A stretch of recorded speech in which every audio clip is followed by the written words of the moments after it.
고요한 지혜의 샘터, 우리들의 성찰과 성장을 위한 이 공간에 오신 여러분을 진심으로 환영합니다. 오늘 우리는 고난으로 가득한 인생의 여정 속에서 어떻게 길을 잃지 않고 내면의 힘과 삶의 의미를 발견할 수 있는지에 대한 깊은 이야기를 나누고자 합니다. 본격적인 이야기에 앞서 잠시 시간을 내어주시길 부탁드립니다. 만약 오늘 우리의 이야기가 여러분의 마음에 울림을 준다면 구독과 좋아요를 통해 이 지혜의 빛을 더 많은 이들과 함께 나누어 주십시오. 여러분의 작은 손길 하나하나가 어둠 속에서 길을 찾는 다른 영혼에게 큰 위로와 등불이 될 수 있습니다.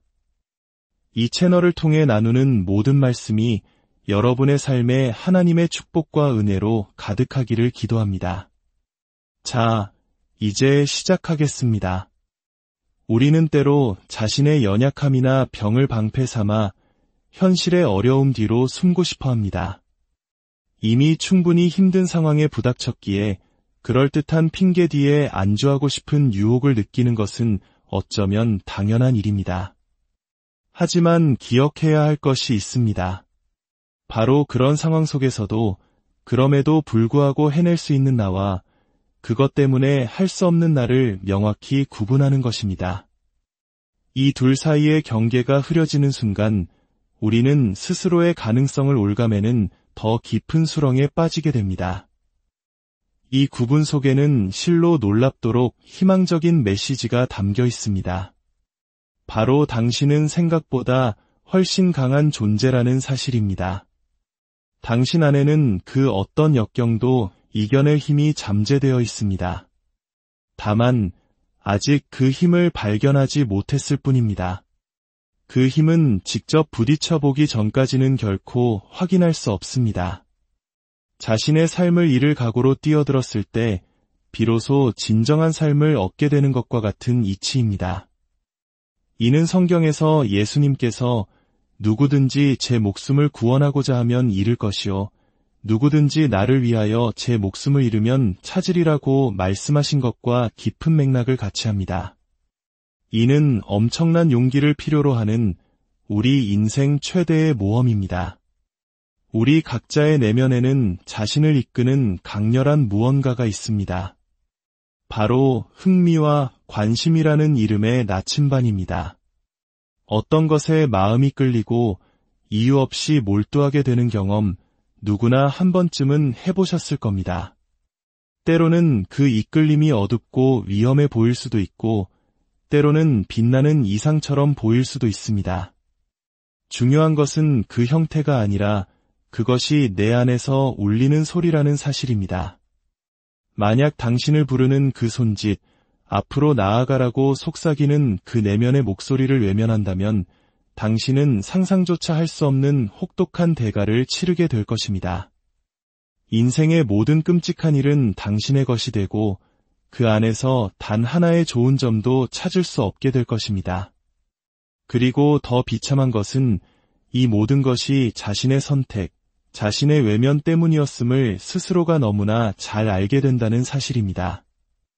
당신이 누릴 수 있었던 모든 가능성을 스스로 걷어차 버렸다는 뼈아픈 후회만이 남게 될 것입니다. 세상에는 언제나 나보다 훨씬 잘난 사람들이 존재합니다. 어떤 분야를 상상하든 그곳에는 이미 정상을 차지한 이들이 빛나고 있습니다. 만약 당신이 그들의 빛에 비친 자신의 모습만을 끊임없이 바라본다면 당신의 삶은 비참함 그 자체가 될 것입니다. 하지만 희망은 바로 여기에 있습니다. 당신은 어제의 당신보다 조금 더 나아질 수 있습니다.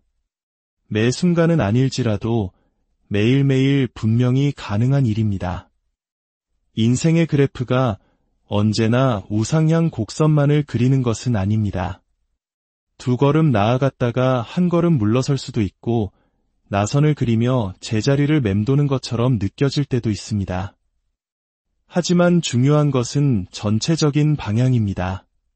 그래프의 왼쪽 아래에서 시작하여 오른쪽 위를 향해 비록 더딜지라도 꾸준히 나아가고 있다면 그것으로 충분합니다. 우리는 실패라는 기준선 위에서 살아가고 있다는 사실을 인정해야 합니다.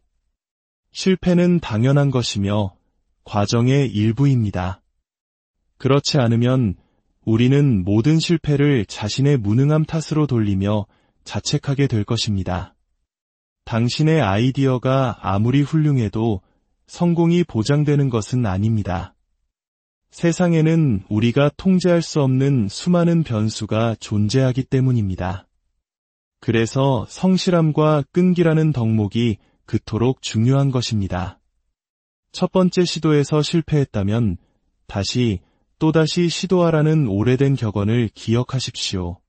오직 하나님만이 아십니다. 만약 당신이 자신의 모든 것을 바쳐 희생한다면 당신이 무엇을 얻고 세상에 무엇을 줄 수 있을지를 말입니다. 희생이란 무엇일까요? 그것은 바로 내일의 더 큰 가치를 위해 오늘의 즐거움을 기꺼이 포기하는 것입니다. 이는 우리 인간을 동물과 구분짓는 가장 근원적인 행위 중 하나입니다. 우리는 현재의 가치 있는 것을 내려놓음으로써 미래에 훨씬 더 가치 있는 것을 얻을 수 있다는 위대한 비밀을 발견했습니다. 그러니 타인과 자신을 비교하는 덫에서 벗어나십시오. 그들은 당신과 다른 삶을 살아왔습니다. 그들은 당신의 가족을 갖지 않았고 당신의 기질, 당신의 고통, 당신의 재능을 갖지 않았습니다. 비교의 대상은 오직 한 사람, 바로 어제의 당신뿐입니다. 어제의 나보다 오늘 조금 더 나아졌다면 그것은 진정한 승리이며 축복입니다. 겸손한 마음으로 자신의 장점과 단점을 직시하고 아주 작은 개선의 길이라도 꾸준히 걸어가십시오. 작은 발전들이 복리처럼 쌓여 당신을 상상도 못했던 먼 곳으로 데려다 줄 것입니다.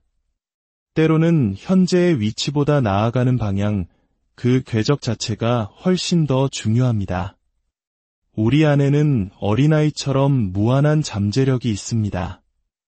하지만 그 잠재력은 규율이라는 틀을 통해 단련되기 전까지는 결코 진정한 자유로 발현될 수 없습니다. 규율이란 혼돈의 질서를 부여하는 과정입니다. 특히 삶의 희망을 잃고 허무주의에 빠진 사람들에게 질서는 생명줄과도 같습니다. 세계적인 콘서트 피아니스트가 되려면 수천 시간의 상상조차 하기 힘든 훈련과 규율을 거쳐야 합니다. 이는 잠재력이라는 원석에 질서를 부여하여 다듬는 과정입니다. 그리고 그 고통스러운 과정을 통해 우리는 이전과는 비교할 수 없는 훨씬 더 웅장하고 진정한 자유를 얻게 됩니다. 인생에서 우리가 누리는 거의 모든 진정한 자유는 이처럼 규율이라는 대가를 치르고 얻어진 것입니다. 만약 당신이 스스로를 제대로 정립하지 않는다면 당신 자신뿐만 아니라 주변 사람들까지 그 대가를 치르게 될 것입니다. 그러니 당신이 할 수 있는 곳에서부터 시작하십시오. 당신의 눈에 수리가 필요하다고 보이는 것, 그리고 당신이 수리할 수 있는 것이 있다면 망설이지 말고 고치십시오. 그렇게 100가지의 작은 것들을 고쳐나가면 당신의 삶은 몰라보게 달라져 있을 것입니다. 특히 우리가 매일 반복하는 것들에 주목해야 합니다. 아침에 일어나 양치질을 하고 아침 식사를 하는 것과 같은 일상적인 습관들 말입니다. 사람들은 이런 것들을 사소하게 여기는 경향이 있습니다. 하지만 이것이야말로 우리 삶의 50% 이상을 구성하는 핵심입니다. 매일 하는 일, 그것이 바로 당신이 하는 가장 중요한 일입니다. 당신이 해결할 가치가 있는 문제를 가지고 있다는 것보다 더 나은 것은 없습니다. 그 문제를 해결해야 한다는 사명감이 있다면 어떤 고통 속에서도 아침에 침대에서 일어날 이유를 갖게 됩니다. 나는 일어나서 앞으로 나아간다. 내가 어떤 고통을 겪든 상관없다. 나에게는 해야 할 일이 있다. 이러한 목적의식이야말로 인생의 쓴맛과 허무함을 이겨내는 해독제입니다. 이제 당신 앞에는 두 가지 선택지가 놓여 있습니다. 당신의 삶이 의미 있거나 혹은 무의미하거나 먼저 무의미한 삶을 택한다면 어떻게 될까요? 당신이 하는 어떤 일도 중요하지 않습니다. 책임감도 없습니다. 오직 충동적인 쾌락만이 유일한 지침이 됩니다. 피노키오에 나오는 쾌락의 섬처럼 혹은 피터팬의 네버랜드처럼 영원히 아이로 남아 책임 없이 놀기만 하면 됩니다. 그것이 무의미함이 주는 보상입니다. 반대로 당신이 의미 있는 삶을 원한다면 어떨까요? 그 순간 당신이 하는 모든 행동 하나하나가 중요해집니다. 당신의 실수는 당신 자신과 가족, 그리고 세상을 생각보다 깊이 상처 입힙니다. 당신은 그 사실을 직시하고 깨어 있어야 하며 그 모든 책임을 스스로 짊어져야 합니다. 우리는 실수를 통해 성장합니다. 실수는 당신의 현재 세계관이 불완전하다는 신호입니다. 실수들이 쌓이고 그 주변의 정보가 모이면 당신 안에서는 새로운 정체성이 형성되기 시작합니다. 그 새로운 정체성은 기존의 당신이 해결하지 못했던 문제들까지도 풀어낼 수 있는 더 나은 버전의 나입니다. 어느 순간 아하 하고 깨닫게 되는 순간이 바로 그 새로운 정체성이 모습을 드러내는 순간입니다. 불사조가 낡은 육신을 불태우고 잿더미 속에서 새롭게 태어나는 것처럼 우리 또한 낡은 자아를 불태우는 고통을 겪어야만 더 나은 존재로 거듭날 수 있습니다. 당신은 불꽃 속에 뛰어들고 싶습니까? 대부분은 아니오라고 답할 것입니다. 하지만 그것은 잘못된 대답입니다. 당신 안의 모든 쓸데없는 것들을 기꺼이 불태워 버리십시오. 그 재 속에서 진정한 당신이 새롭게 태어날 것입니다. 실패는 혼돈의 용과 같습니다. 우리가 마주하기를 회피하는 두려운 존재입니다. 그 용을 외면하면 우리는 점점 더 깊은 나락으로 떨어집니다. C학점을 받고도 아무것도 하지 않으면 다음에는 D학점을 받게 되고 결국에는 F학점의 연속으로 학교를 그만두게 될지도 모릅니다. 그렇게 혼돈의 용은 우리를 집어삼킵니다. 하지만 그 용을 마주하기로 결심하는 순간 이야기는 달라집니다. C학점이라는 결과는 나는 멍청하다는 증거가 아니라 나는 글쓰기 방법을 모르고 생각하는 법을 배우지 않았으며 공부 습관이 엉망이다라는 사실을 알려주는 최고의 선물일 수 있습니다. 어쩌면 당신은 지금까지 자신의 능력의 단 2%만을 사용하며 겨우 버티고 있었을지도 모릅니다. 만약 50%의 효율로 살아간다면 당신의 삶이 어떻게 변할지 상상해 보십시오. 이것이 바로 혼돈의 용이 지키고 있는 보물, 즉 성장의 황금입니다. 실패 속에 숨겨진 가능성을 발견하는 것, 그것이 바로 우리가 두려움을 무릅쓰고 용과 맞서 싸워야 하는 이유입니다. 현재의 당신보다 되어가는 과정에 있는 당신을 더 높은 곳에 두십시오.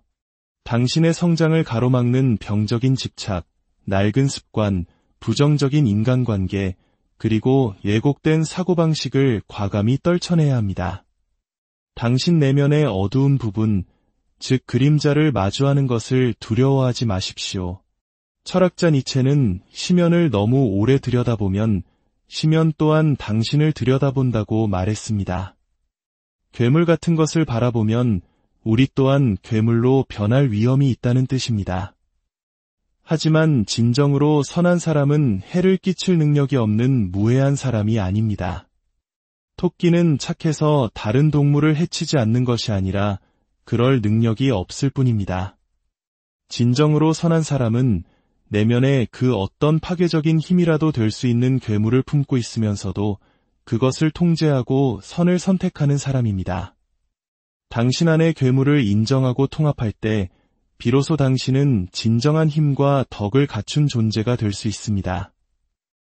특히 지나치게 남에게 맞추고 동조적인 성향을 가진 사람들은 자신의 내면의 목소리를 내는 법을 배워야 합니다. 거절하는 것을 두려워하고 갈등을 피하기만 하면 당신은 계속해서 이용당하고 상처받으며 분노를 쌓아가게 될 것입니다. 당신 자신을 위해 아니오라고 말할 수 있는 힘, 그것이 바로 당신 내면의 건강한 괴물을 키우는 것입니다. 그 힘은 당신을 더 나쁜 사람이 아니라 오히려 더 온전하고 나은 사람으로 만들어줄 것입니다. 결혼, 아버지의 역할, 그리고 까다로운 직업 사이에서 어떻게 균형을 맞췄냐고요? 저는 시간을 낭비하는 것을 멈췄습니다. 술 마시는 것을 그만두고 불필요한 술자리를 피했습니다. 아이들이 어렸을 때는 특히 가족 외의 사회생활에 쓰는 시간을 대폭 줄였습니다. 제 삶의 중심은 아내, 아이들, 그리고 제 직업, 이 세 가지였습니다. 물론 친구 관계를 완전히 끊지는 않았지만 우선순위를 명확히 했습니다. 만약 당신이 인생을 바로잡으려고 노력할 때 그것을 방해하는 친구가 있다면 그들은 진정한 친구가 아닙니다. 진정한 친구는 당신이 나쁜 소식을 전했을 때 당신을 비난하지 않고 묵묵히 들어주는 사람입니다. 그리고 당신에게 좋은 소식이 생겼을 때 질투하지 않고 진심으로 함께 기뻐해주는 사람입니다. 당신이 더 나은 방향으로 나아가는 것을 가로막는 관계라면 과감히 정리할 용기가 필요합니다. 그것이 결국 그 사람을 위해서도 그리고 당신 자신을 위해서도 더 나은 길입니다. 삶을 개선하는 방법을 모르겠다고 말하는 사람이 있다면 저는 이렇게 말하고 싶습니다. 당신은 아직 충분히 낮은 목표를 세우지 않았습니다. 매일 아침 비슷한 시간에 일어나는 것부터 시작하십시오. 그리고 아침 식사를 꼭 하십시오. 단백질과 지방이 풍부한 아침 식사는 스트레스 상황에서 당신의 감정과 집중력을 안정시키는데 놀라운 효과를 발휘합니다. 그리고 당신의 시간을 계획하십시오. 구글 캘린더와 같은 도구를 활용하여 당신이 가장 살고 싶은 이상적인 하루를 직접 설계해 보십시오. 그 스케줄은 당신을 억압하는 폭군이 아니라 당신의 삶을 더 나은 방향으로 이끌어주는 충실한 친구가 되어야 합니다. 만약 당신의 삶이 행복하지 않다면 주변을 둘러보십시오. 비록 불완전할지라도 당신에게 주어진 기회들이 있을 것입니다. 그 기회를 발판 삼아 배우고 성장하십시오. 현재의 당신이라는 존재가 당신이 될 수 있는 무한한 가능성을 가로막게 두지 마십시오. 당신이 새로운 환경에 자신을 던질 때 당신의 신경계에서는 새로운 유전자가 활성화되고 새로운 단백질이 만들어집니다. 당신은 아직 실현되지 않은 무한한 생물학적 잠재력으로 가득 차 있습니다. 그 잠재력을 깨우는 열쇠는 바로 도전적인 환경 속으로 스스로를 밀어넣는 용기입니다. 기억하십시오. 당신은 혼자가 아닙니다. 당신은 세상을 창조하는 과정에 참여하고 있습니다. 당신의 의식은 우주를 구성하는 중요한 역할을 맡고 있습니다. 가치 있는 목표를 세우고 책임을 짊어지며 스스로를 단련하고 더 나은 세상을 만드는 데 기여하십시오. 그것이 바로 우리가 이 연약한 존재로서 이 땅에 발딛고 서서 비참함을 넘어설 수 있는 유일한 길입니다. 여러분 각자는 이 세상에서 필수적인 역할을 맡고 있습니다. 한 사람이 자신의 삶을 바로 세울 때마다 세상은 당신이 생각하는 것보다 훨씬 더 긍정적인 영향을 받고 수많은 문제로부터 벗어날 수 있습니다. 당신의 어깨에 놓인 책임의 무게를 두려워하지 마십시오. 그것이야말로 당신의 삶을 지탱해주는 가장 강력한 힘이 될 것입니다. 오늘 나눈 이야기들이 여러분의 삶의 여정에 작은 등불이 되기를 소망합니다. 용기를 내어 당신의 길을 걸어가십시오.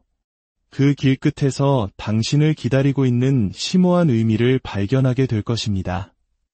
주님의 평화가 여러분과 항상